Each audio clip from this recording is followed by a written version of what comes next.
مختلف انداز میں تجھے راضی کرنے کا یہ انداز بناتے رہے۔ رب بے نیاز فرماتا ہے کہ اے جبرائیل جائیے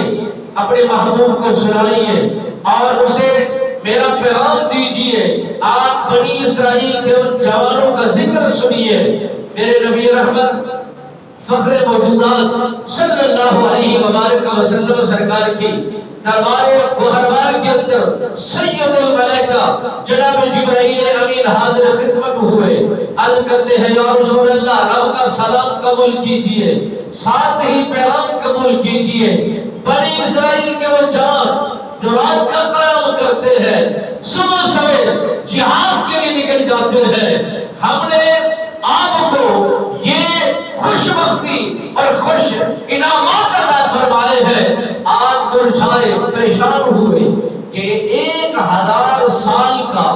طویل سفر، رات کا قیام، دن کی مسافت، جہاد کے لیے پیاسے، شدت اور بہترین انداز میں جا کر سخت سے سخت مقابلہ کر کے جہاد کے لیے، اسلام کے لیے اور نبیوں کے پیغام کے لیے، اللہ کے دین کے لیے کام کرتے رہے۔ نبی سرکار کو جب مرجھائے، کیونکہ ہر قوم کی زندگی کا مشاہدہ میرے نبی سرکار کو کرایا گیا،